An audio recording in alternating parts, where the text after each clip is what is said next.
Agora, a Bíblia lida e explicada com Alain Amorim. Para quem quer ouvir a Palavra de Deus de forma simples e compreensível.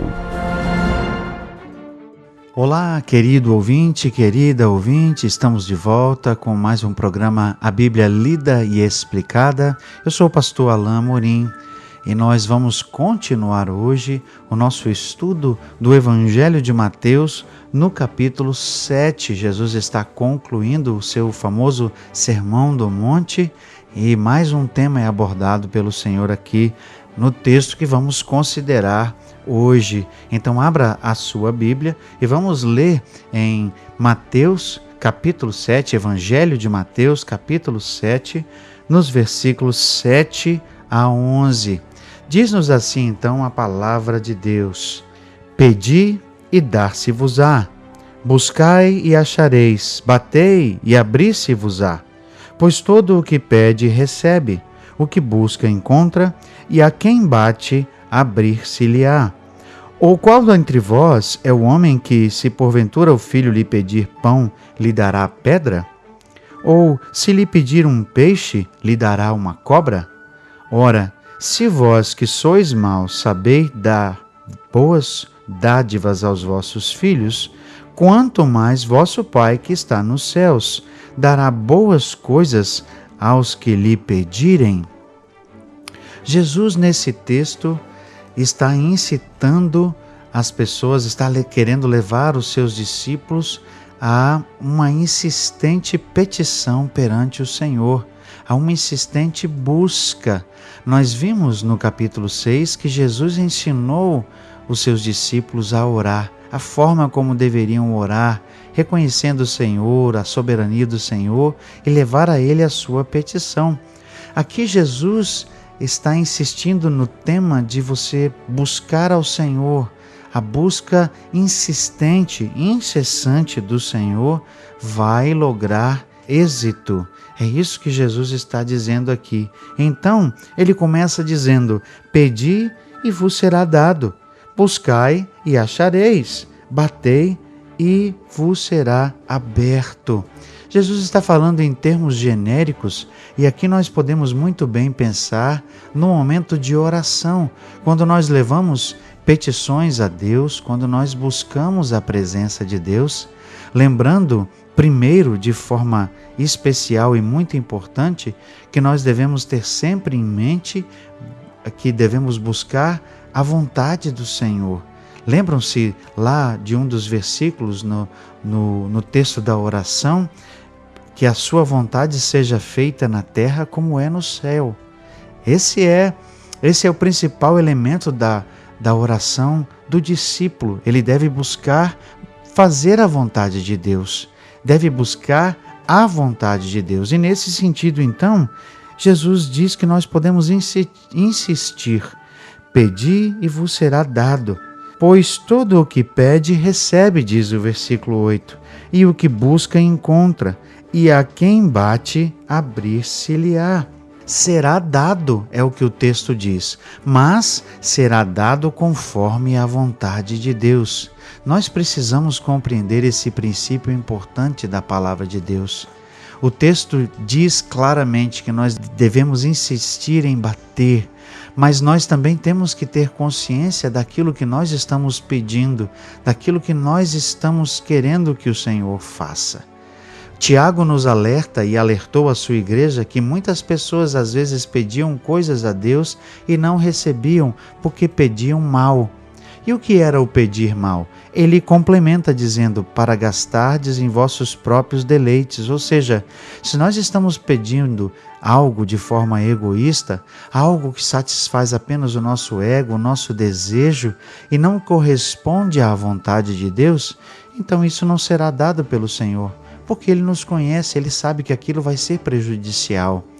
Eu já ouvi certa vez algo que me impactou, dizendo que a oração não foi feita para mudar o coração de Deus. A oração foi feita para moldar o nosso coração segundo o coração de Deus. Ou seja, A oração, no fim das contas, é para mudar a nós mesmos, mudar o nosso pensamento, mudar o nosso coração, fazendo com que nós desejemos aquilo que Deus deseja, fazendo com que nós busquemos aquilo que Deus quer que nós busquemos. Isso é importante. E nesse sentido, então, insistir para que Deus faça a sua vontade, insistir para que Deus abra as portas, insistir para que Ele faça aquilo que Ele prometeu que vai fazer. E aí sim, clamar essa promessa que está presente aqui no capítulo, nesse texto, no versículo 11, diz assim: ora, se vós que sois maus sabeis dar boas dádivas aos vossos filhos, quanto mais o vosso Pai que está nos céus. Jesus traz a ilustração, e agora eu quero voltar um versículo antes, para a gente não deixar de considerar uma parte do texto aqui que é importante, porque Jesus usa uma lógica do próprio povo para fazer com que eles entendessem esse ponto aqui. Se vós, sendo bons, ou melhor, no versículo 9, qual dentre vós é o homem que, se porventura o filho lhe pedir pão, lhe dará uma pedra? Ou se lhe pedir um peixe, lhe dará uma cobra?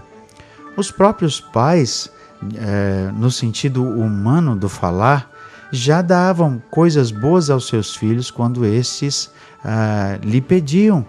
Essa era a vontade, essa era a disposição dos pais, em dar algo de bom para os filhos. Certamente o pai e a mãe já têm essa intenção de, quando o filho pede algo, e se está ao seu alcance, de lhe dar.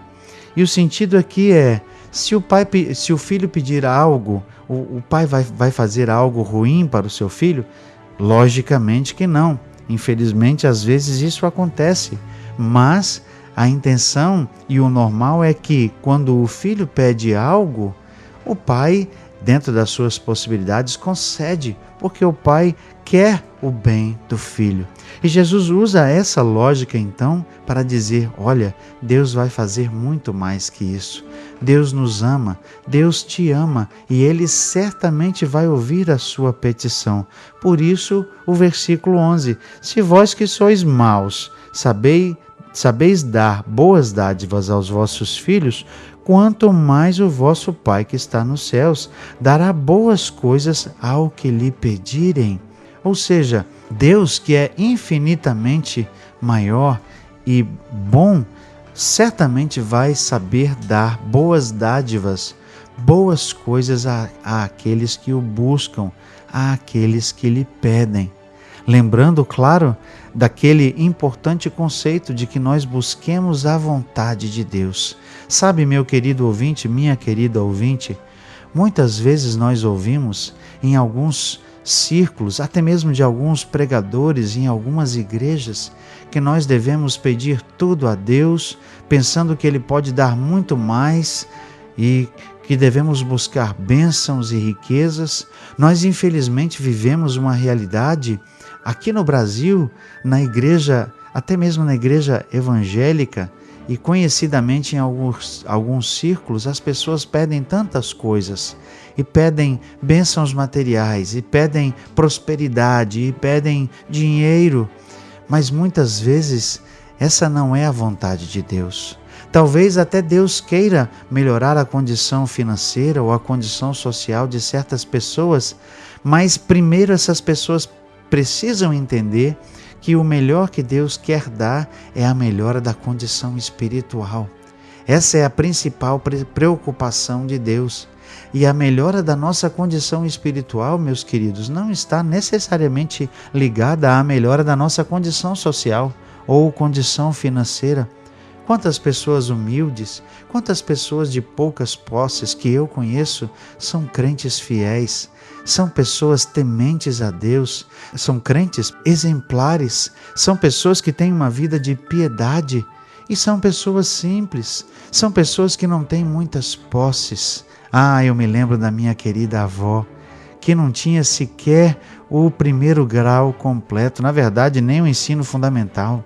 Uma pessoa humilde, uma pessoa simples, mas ela tinha uma sabedoria tão grande, ela tinha tanto a ensinar, ela tinha tantas coisas a falar, porque ela era cheia da presença de Deus, porque ela buscava o Senhor. Então, meus queridos, é bom lembrar que o dinheiro não nos define, a quantidade das posses, os bens que nós temos não nos definem, mas sim a nossa santidade, a nossa pureza diante de Deus, a nossa busca do Senhor. Esse é o verdadeiro Evangelho. Então, é certo que Jesus nos ensina que devemos buscar ao Senhor e buscar dele aquilo que necessitamos e que precisamos, porque ele é bom e ele vai conceder. Mas muito mais importante é pedir segundo a vontade de Deus, pedir de uma forma que nós sabemos que glorifique ao Senhor, pedir para que possamos compartilhar. Essa, aliás, é a lei da semeadura que nós vemos ensinada pelo apóstolo Paulo. Ele diz que nós devemos semear muito para colher muito e então poder compartilhar.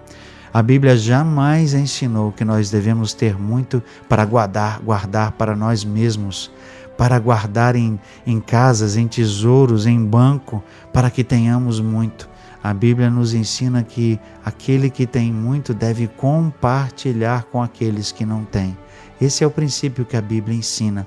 Então, busque, bata, para que Deus abra a porta, mas busque e bata, segundo a vontade de Deus, para glorificar o Senhor. É isso que esse texto está dizendo.